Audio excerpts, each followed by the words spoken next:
नमस्कार दोस्तों, स्वागत है आप सभी का हमारे चैनल चारू चौधरी में।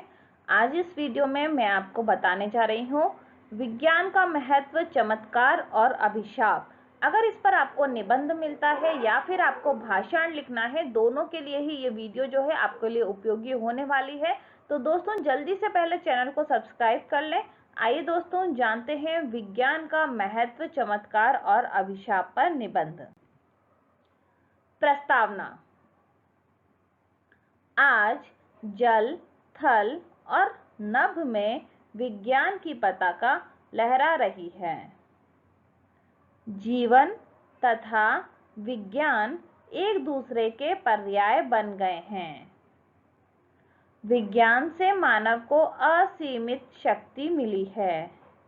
आज वह पक्षी की भांति विहार कर सकता है, पर्वतों को लांघ सकता है तथा सागर की छाती को चीरकर जलयान द्वारा अपने स्थान पर इठला सकता है।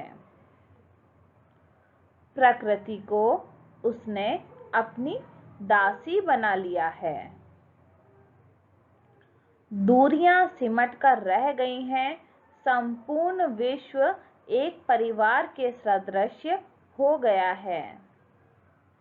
काल की छाती पर करारा घूंसा मारकर विज्ञान मंद मंद गति से मुस्कुरा रहा है। विज्ञान की व्यापकता। विज्ञान की व्यापकता सभी क्षेत्र में हुई है। विश्व के अलग अलग देशों में आगे बढ़ने की परस्पर होड़ लगी है। यही कारण है कि हमारी इच्छाएं तथा आराम की सीमाएं भी बढ़ती जा रही हैं। भोजन, आवास, यातायात, चिकित्सा, मनोरंजन, कृषि, युद्ध, उद्योग आदि सभी क्षेत्र विज्ञान से प्रभावित हैं। आधुनिक युग में विज्ञान के बिना मानव के अस्तित्व की कल्पना भी असंभव प्रतीत होती है। विज्ञान की सहायता से मनुष्य भौतिक शक्तियों पर विजय प्राप्त कर रहा है और प्रकृति के गूढ़ रहस्यों को प्रकाश में ला रहा है। आकाश में उड़ते विमान, चंद्रयान उसका यशगान करते हैं। समुद्र की छाती पर तीव्र गति से तैरते हुए जलयान और पनडुब्बियां उसकी कीर्ति पताका फहराते प्रतीत होते हैं। विज्ञान के अनेक उपयोग। ईंधन, उपकरण आदि ऐसे साधन विज्ञान की देन है कि जीवन बहुत सक्रिय हो गया है। बिजली द्वारा संचालित पंखे, बल्ब, हीटर, कूलर आदि साधन प्राप्त हैं। अब तो विद्युत से झाड़ लगाना, कपड़े धोना, सुखाना और प्रेस करना आदि भी संभव है। कंप्यूटर ने तो मनुष्य के मस्तिष्क का कार्यभार संभाल लिया है। विज्ञान के अनेक उपयोग। ईंधन, उपकरण आदि ऐसे साधन विज्ञान की देन है कि जीवन बहुत सक्रिय हो गया है। व्यवसाय। विज्ञान ने कृषि, उद्योग तथा कल कारखानों आदि का असीमित विकास किया है। कृषि को विकसित बना दिया है। विज्ञान के द्वारा तैयार इस्पात, खाद्य उपकरण, खाद्य पदार्थ, वस्त्र, वाहन आदि बनाने के असीमित कारखाने हैं। लघु एवं कुटीर उद्योग में विज्ञान की सहायता से विकास हुआ है। मनोरंजन। मनुष्य को श्रम करके थकने के बाद मनोरंजन की आवश्यकता होती है। आज radio, tape recorder, VCR, television, cinema आदि वैज्ञानिक साधन मनुष्य के मनोरंजन के लिए हर समय तैयार हैं। मनोरंजन के साथ साथ इनसे विभिन्न स्थानों, विषयों, सांस्कृतिक कार्यक्रम आदि का ज्ञान प्राप्त होता है। इसमें दूर स्थित कार्यक्रम घर बैठे ही देखे सुने जा सकते हैं। चिकित्सा, औषधि विज्ञान और शल्य विज्ञान आज इतना विकसित हो गया है कि शरीर के अंदर के प्रत्येक रोग को एक्सरे आदि द्वारा पता कर सकते हैं। वैज्ञानिक साधनों से कैंसर जैसे दुस्साध्य रोगों का उपचार संभव हो गया है। परख नली द्वारा शिशु को जन्म देकर विज्ञान आज जीवनदाता बन गया है। विज्ञान का विनाशकारी रूप। विज्ञान ने युद्ध के क्षेत्र में बहुत अधिक प्रगति की है। हम ऐसे हथियारों को तैयार कर बैठे हैं जिनसे वर्तमान की वनस्पतियां और मनुष्य ही नष्ट नहीं होंगे, आगे आने वाले संतान भी विकलांग पैदा होगी। वैज्ञानिक अस्त्रों के आविष्कारों के कारण मनुष्य का अस्तित्व खतरे में पड़ गया है। हाइड्रोजन या एटम बमों की सहायता से आज संसार को पल भर में नष्ट किया जा सकता है। आज समस्त विश्व विज्ञान के भय से प्रकंपित है। विज्ञान का अभिशाप या फिर विज्ञान एक अभिशाप, ये टॉपिक भी आप दे सकते हैं। विज्ञान ने जहां इंसान की जिंदगी ऐश और आराम की बना दी है, विज्ञान ने मनुष्य को तमाम भौतिक सुख प्रदान किए हैं। वहीं दूसरी तरफ इसने कई ऐसे विनाशकारी शक्तियों को जन्म भी दिया है जिससे पल भर में पूरी दुनिया समाप्त हो सकती है।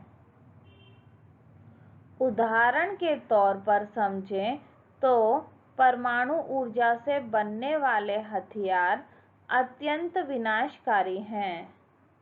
विज्ञान ने मनुष्य को जहां अपार सुविधाएं प्रदान की हैं, वहीं दूसरी ओर दुर्भाग्यपूर्ण यह है कि नाभिकीय यंत्रों आदि के विध्वंसकारी आविष्कारों ने संपूर्ण मानव जाति को विनाश के कगार पर लाकर खड़ा कर दिया है।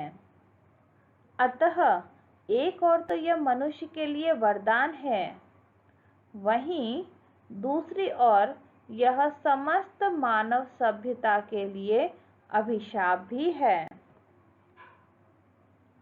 वास्तविक रूप में यदि हम विज्ञान से होने वाले लाभ और हानियों का अवलोकन करें तो हम देखते हैं कि विज्ञान का सदुपयोग व दुरुपयोग मनुष्य के हाथ में ही है। यह मनुष्य पर निर्भर करता है कि वह इसे किस रूप में लेता है। उदाहरण के तौर पर यदि नाभिकीय ऊर्जा का सही दिशा में उपयोग किया जाए तो यह मनुष्य को ऊर्जा प्रदान करता है जिसे विद्युत उत्पादन जैसे उपभोगों में लिया जा सकता है। परंतु दूसरी ओर यदि इसका गलत उपयोग हो तो यह अत्यंत विनाशकारी हो सकता है। द्वितीय विश्व युद्ध के समय जापान के हिरोशिमा एवं नागासाकी शहरों में परमाणु बम द्वारा हुई विनाश लीला इसका ज्वलंत उदाहरण है। आज विज्ञान के ही कारण मानव विज्ञान अत्यधिक खतरों से परिपूर्ण तथा असुरक्षित भी हो गया है। कंप्यूटर तथा दूसरी मशीनों ने यदि मानव को सुविधा के साधन उपलब्ध कराए हैं तो साथ साथ रोजगार के अवसर भी छीन लिए हैं। विद्युत विज्ञान द्वारा प्रदत्त एक महान देन है, परंतु विद्युत का एक मामूली झटका ही मनुष्य का जीवन समाप्त कर सकता है। विज्ञान के दिन प्रतिदिन होते जा रहे नवीन आविष्कारों के कारण मानव पर्यावरण असंतुलन के दुष्चक्र में भी फंस चुका है। सुख सुविधाओं की अधिकता के कारण मनुष्य आलसी और आराम तलब बनता जा रहा है, जिससे उसकी शारीरिक शक्ति का ह्रास हो रहा है। अनेक नए नए रोग उत्पन्न हो रहे हैं तथा उसमें सर्दी और गर्मी सहने की क्षमता घट गई है। चारों ओर का कृत्रिम आडंबर युक्त जीवन इस विज्ञान की ही देन है। औद्योगिक प्रगति ने पर्यावरण प्रदूषण की विकट समस्या खड़ी कर दी है। उपसंहार: अंत में कहा जा सकता है कि विज्ञान ने दोनों प्रकार की वस्तुएं प्रदान की हैं। संरचनात्मक और विनाशात्मक। आज वैज्ञानिकों, राजनीतिज्ञों तथा समाज सेवियों का कर्तव्य है कि विज्ञान के प्रयोग स्वरूप को ही महत्व दें। अंतरिक्ष की खोज के लिए विज्ञान का प्रयोग हो, परस्पर लड़ने हेतु नहीं। अब आवश्यक है कि विज्ञान की ऐसी उपलब्धियां हों जो मनुष्य में आत्मसंतोष, धैर्य आदि की वृद्धि कर सके। इस दिशा में विज्ञान को सक्रिय होना चाहिए। स्थान की दूरी कम करने के साथ ही मानव हृदय की दूरी भी कम करना आवश्यक है, तभी वसुधैव कुटुंबकम की स्थापना हो सकेगी और तब यह विज्ञान की महान उपलब्धि होगी। तो दोस्तों, उम्मीद करती हूँ यह निबंध या भाषण आपको बहुत पसंद आया होगा। प्लीज़ मुझे कमेंट बॉक्स में लिख के बताइएगा। कोई भी नया टॉपिक आप चाहते हैं मेरे द्वारा वीडियो, तो प्लीज़ मेरे साथ शेयर करें, मुझे मेल करें, कमेंट बॉक्स में लिखें। अगर आपने अभी भी हमारे चैनल को लाइक, शेयर और सब्सक्राइब नहीं किया है तो जल्दी से कर दीजिए। वीडियो को वॉच करने के लिए बहुत बहुत धन्यवाद।